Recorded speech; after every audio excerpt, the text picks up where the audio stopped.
Donc, je vais commencer par remercier les organisateurs de ce colloque pour me donner l'opportunité de présenter les travaux que l'on conduit à l'IRHS, l'Institut de recherche en horticulture et semences à Angers, sur la transmission des agents phytopathogènes par les semences. Donc, comme vous le savez, les semences sont les vecteurs du patrimoine génétique des plantes, mais ce sont également les vectrices d'une microflore diversifiée.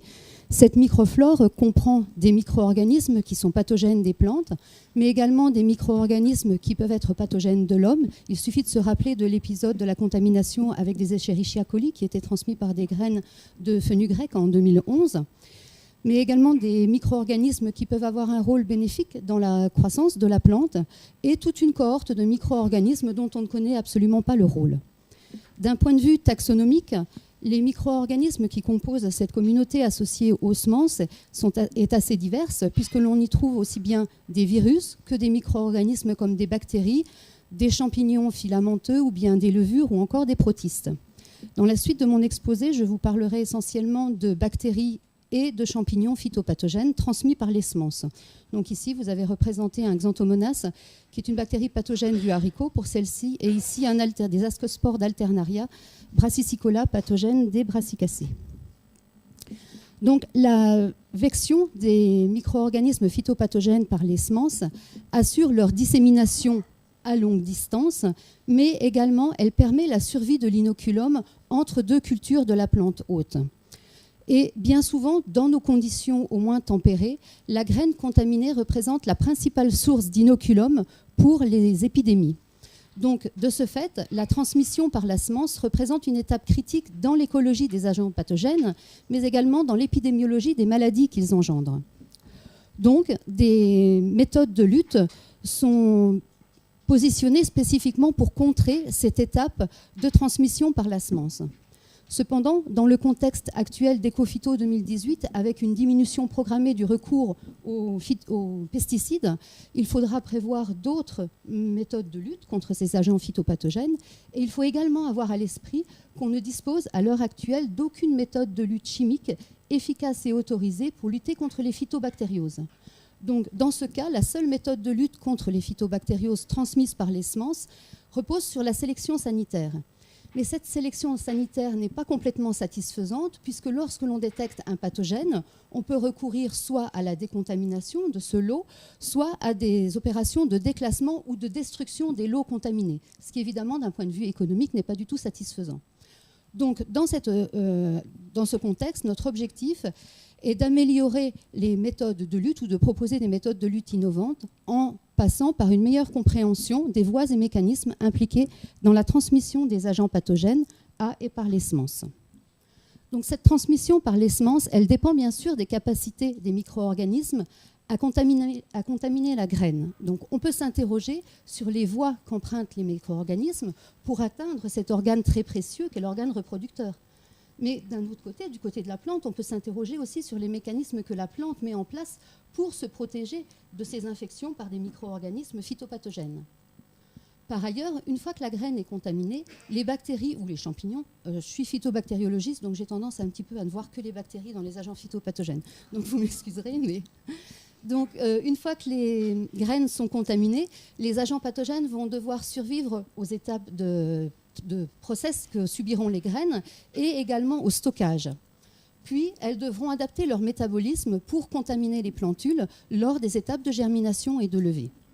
Donc, les mécanismes qui sont sous-jacents à ces différentes fonctions et auxquels nous nous intéressons sont les mécanismes impliqués dans la virulence des pathogènes qui bien souvent permettent d'échapper au système immunitaire des plantes, aux mécanismes impliqués dans la résistance au stress, qu'ils soient hydriques ou osmotiques, mais également aux mécanismes qui permettent la colonisation de niches variées, puisque lors de la contamination à la graine, le micro-organisme devra adapter son métabolisme à de très nombreux écosystèmes.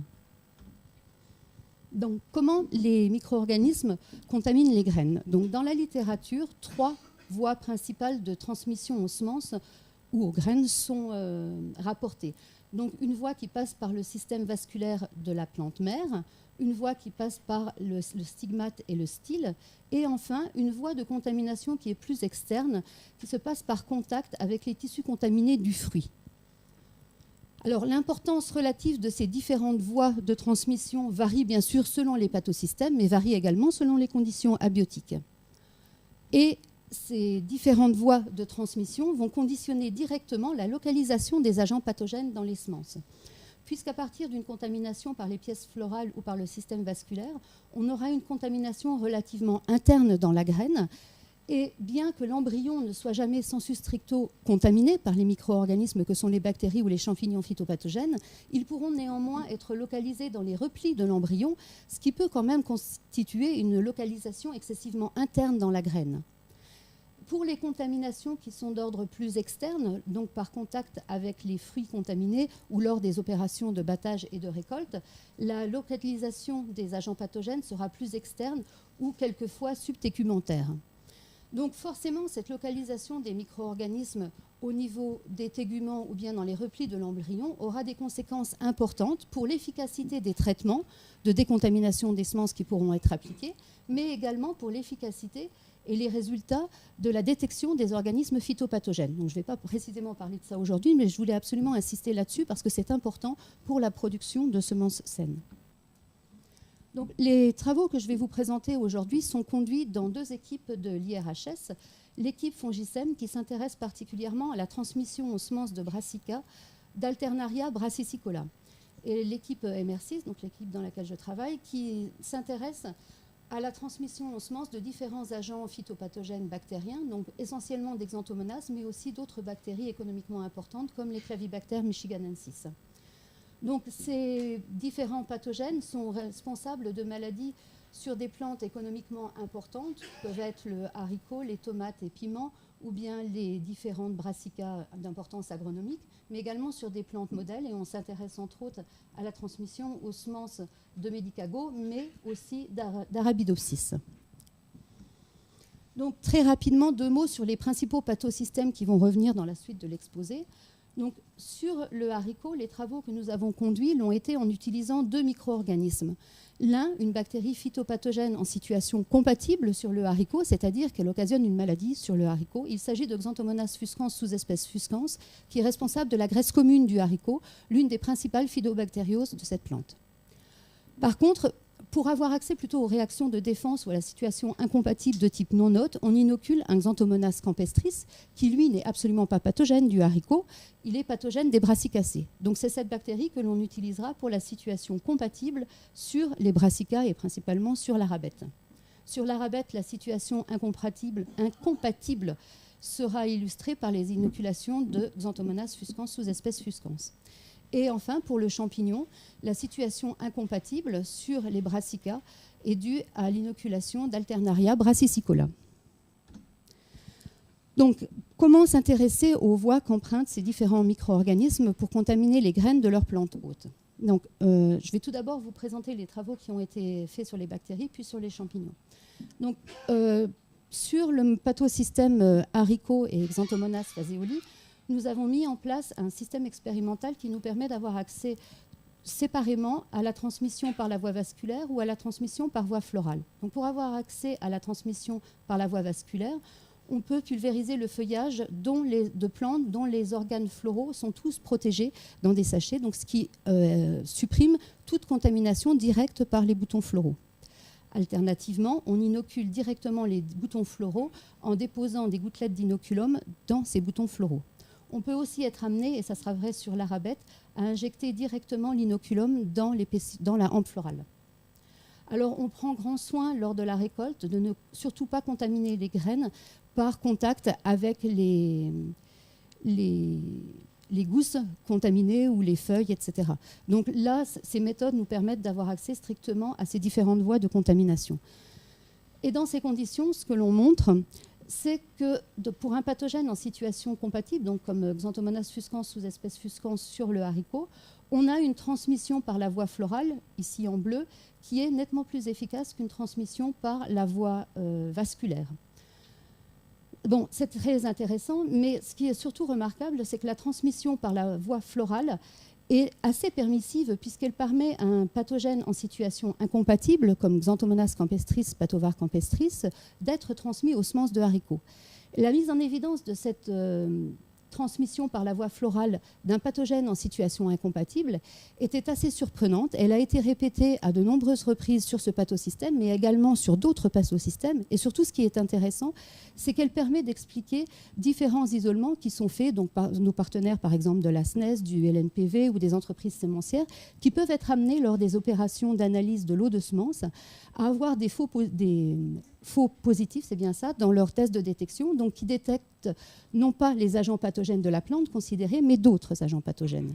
Donc c'est ici l'illustration et l'explication finalement de cette transmission d'un pathogène en situation non hôte.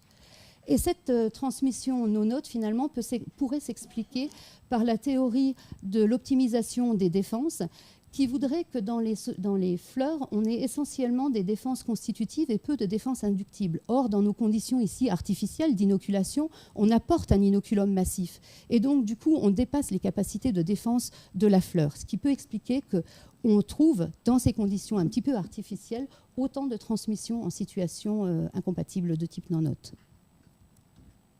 Donc, Emmanuel Terrasson, un peu plus tard dans l'après-midi, vous présentera les résultats qu'il a obtenus dans sa thèse et qui permettent d'expliciter ce résultat de la théorie d'optimisation des défenses. Alors là, je vous ai présenté les travaux que l'on avait mis en place sur le pathosystème haricot Xanthomonas fuscans. Quand on passe sur l'arabette avec Xanthomonas campestris, on se trouve dans une situation très différente, puisque là, on n'a jamais pu mettre en évidence de transmission par le système floral. Tous les essais ont strictement été négatifs, quelle que soit la concentration d'inoculum utilisée, et là, sur plus de 30 plantes, on n'a jamais obtenu aucune transmission par la voie florale. Par contre, la transmission par la voie vasculaire, elle, s'avère être efficace et reproductible. On inocule donc directement l'inoculum dans la hampe florale. Et cette méthode est efficace, alors que si l'on inocule la bactérie dans la nervure principale des feuilles, en fait, on obtient quelques transmissions à la descendance, mais qui sont très faibles et qui ne nous permettent pas d'étudier des mécanismes de transmission par la semence. En ce qui concerne le pathogène fongique, donc Alternaria brassicicola, ce n'est pas un pathogène du système vasculaire. Donc cette voie de transmission n'a pas été étudiée. Par contre, l'efficacité de la transmission par la voie florale a été étudiée. Et ici, vous avez l'illustration des résultats obtenus. Quelle que soit la concentration d'inoculum qui a été utilisée, donc les gouttes d'inoculum sont déposées directement dans les fleurs de l'arabette, on a un arrêt du développement de la plante. Donc on n'a jamais production de graines, donc on n'a pas de transmission d'Alternaria brassicicola par les fleurs de l'arabette en utilisant cette voie d'inoculation. Par contre, et conformément à la biologie de cet organisme qui est un champignon nécrotrophe, c'est la voie de contamination par contact avec le fruit qui est efficace. Ici, l'inoculum est déposé directement sur les siliques aux différents étages foliaires de plantes 9 jours après pollinisation, et 10 jours après inoculation, les graines sont récoltées et analysées une à une. Et ainsi, on montre que la transmission aux graines dépend en fait de l'âge des siliques, donc de leur position sur la hampe florale. L'efficacité de transmission est nettement plus élevée pour les siliques les plus basses, donc les plus âgées, relativement aux siliques qui sont plus hauts dans la hampe florale. Donc on a affaire à un gradient de contamination. Et ici, je voudrais attirer votre attention sur le caractère actif de cette contamination de la graine par Alternaria brassicicola, puisque l'on peut voir, alors c'est un petit peu difficile, je suis désolée, la photo est un peu basse, au niveau des pointes de flèche, ici, la localisation sous-tégumentaire des ifs de champignons, donc qui montre le caractère actif de cette contamination. Donc, quels sont les mécanismes qu'utilisent ces champignons et bactéries pour contaminer les graines suivant les voies avec lesquelles ils les contaminent? Donc, nous nous sommes intéressés, comme je l'ai dit tout à l'heure, à différents mécanismes qui ont un rôle dans l'interaction avec les cellules eucaryotes ou la réponse au stress. Donc, pour ce qui est de l'interaction avec les cellules eucaryotes, nous avons construit des souches mutantes dans différents gènes codant le système de sécrétion de type 3. Ce système de sécrétion de type 3 est un système très connu chez les bactéries à Gram négatif. C'est un système de virulence qui permet d'injecter directement dans le cytosol de la cellule hôte des protéines effectrices dont l'un des rôles va être de perturber le système de défense de la plante. Donc, nous avons construit des mutants à la fois dans la structure et dans la régulation de ce système de sécrétion de type 3, mais aussi dans certaines protéines effectrices. En ce qui concerne la réponse au stress, en ce qui concerne le champignon, ce sont différents mécanismes impliqués essentiellement dans l'osmorégulation qui ont été ciblés. Et pour les bactéries, c'est la régulation d'une réponse adaptative sous forme de biofilm par les facteurs sigma 54 qui ont été visés. Donc, le système de type 3 est un système clé dans la virulence des bactéries à gram négatif sur leurs plantes hôtes. Donc ici, nous avons inoculé la souche sauvage et ses différents mutants par le système que je vous ai présenté tout à l'heure et qui permet donc d'avoir accès soit à la transmission par la voie vasculaire, soit à la transmission par la voie florale. Et ce que l'on observe ici, c'est que l'on n'a strictement aucune transmission pour les mutants dans le système de sécrétion de type 3, qu'il s'agisse de mutants de structure ou de régulation. Ce qui montre que ce système de sécrétion de type 3 est totalement indispensable pour la vascularisation du pathogène et sa transmission aux graines par cette voie. En revanche, ou plutôt de manière un peu moins nette, il est impliqué dans la transmission par la voie florale, mais il n'est pas complètement indispensable pour cette transmission à la voie florale, puisqu'ici, on a une transmission résiduelle qui peut atteindre quand même 20% des plantes pour certains mutants. Cette transmission résiduelle par la voie florale, qui est donc indépendante de ce système de sécrétion de type 3, est à rapprocher de la transmission que l'on a observée tout à l'heure pour les pathogènes en situation incompatible, tels que XCC sur le haricot. Et en fait, cette transmission indépendante du système de sécrétion de type 3 permet donc d'expliquer ce portage d'agents phytopathogènes en situation non hôte. Alors, on ne connaît pas finalement à l'heure actuelle les mécanismes qui sont responsables de cette transmission indépendante du système de sécrétion de type 3. Donc, en ce qui concerne la perception et la transduction du signal de stress, chez les bactéries phytopathogènes, nous nous sommes intéressés aux facteurs sigma 54 car ils sont bien connus pour percevoir les systèmes de stress, percevoir des signaux de stress et du coup permettre une adaptation du comportement de la bactérie par une expression de gènes liés, une expression de gènes spécifiques liés à la reconnaissance de séquences promotrices. Donc, ces facteurs sigma 54 ont été recherchés dans le génome de Xanthomonas campestris, Patovar campestris. On en a identifié 2. Et donc, on a construit des mutants dans chacun de ces facteurs sigma et on a construit un double mutant. On observe que les mutants, comme le parent sauvage, colonisent efficacement la hampe. On les retrouve dans les valves, mais par contre, le double mutant ici, donc qui est délété de ces 2 facteurs sigma, se transmet plus efficacement aux graines que le parent sauvage. En revanche, quand il s'agit de la survie sur les graines, là, on voit que le double mutant, lui, est particulièrement affecté dans sa capacité de survie dans les graines, puisque ici, il est non détectable dès 15 jours après l'inoculation de graines. Pour des graines qui ont été stockées à 4 degrés, des conditions plutôt favorables, on n'arrive plus à détecter ce double mutant. Alors que le parent sauvage, ici, lui, reste à des populations quasiment équivalentes à celles de l'inoculation. Donc on peut voir que pour ce mutant, ce double mutant dans les sigma facteurs, on a non seulement une altération de la capacité de survie, mais dès le départ, en fait, on avait une très forte altération de la capacité de contaminer les graines. Donc on a conduit différents biotests pour essayer de caractériser le phénotype de ces mutants dans les facteurs sigma.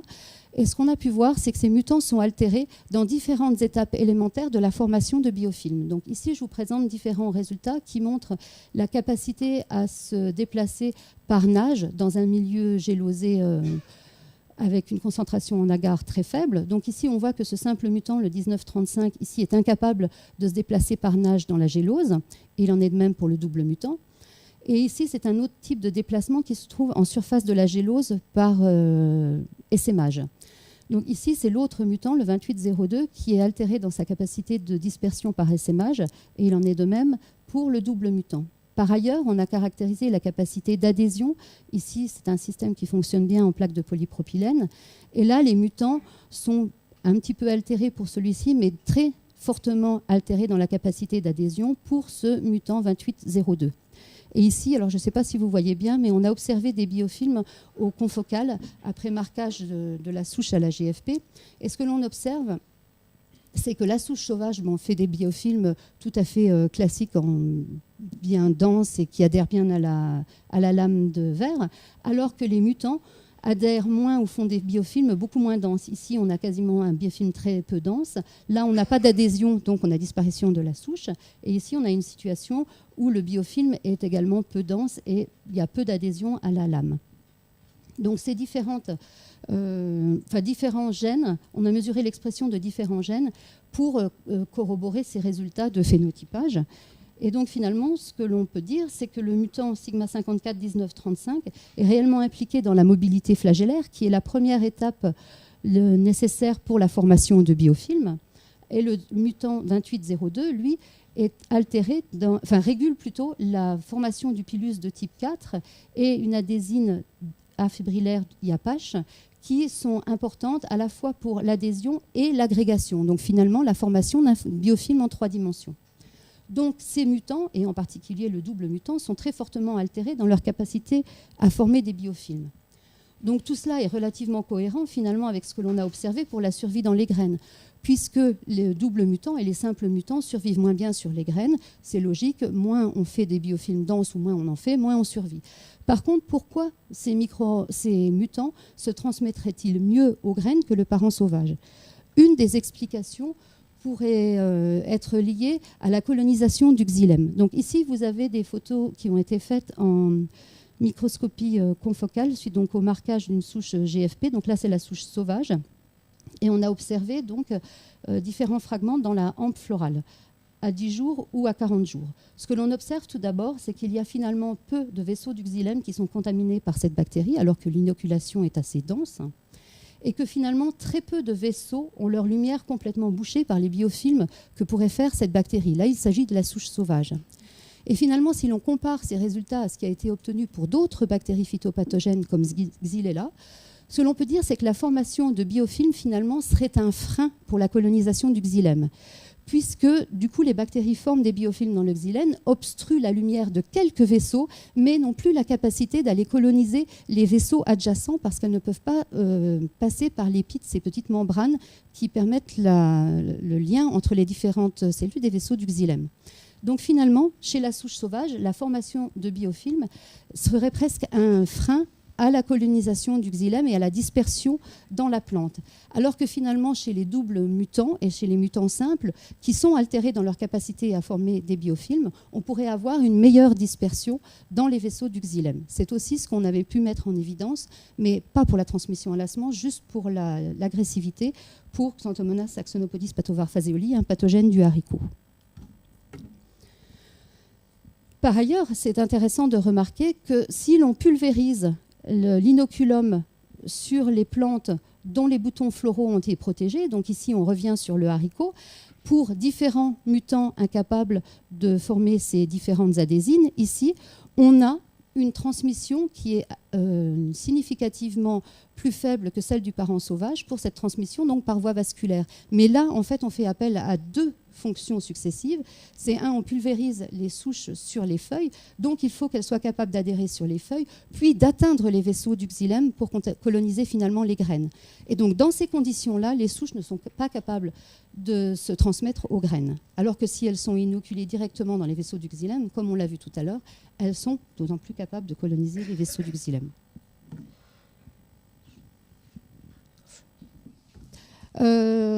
Alors, en ce qui concerne les mécanismes fongiques qui sont impliqués dans la transmission aux semences d'Arabidopsis thaliana, là,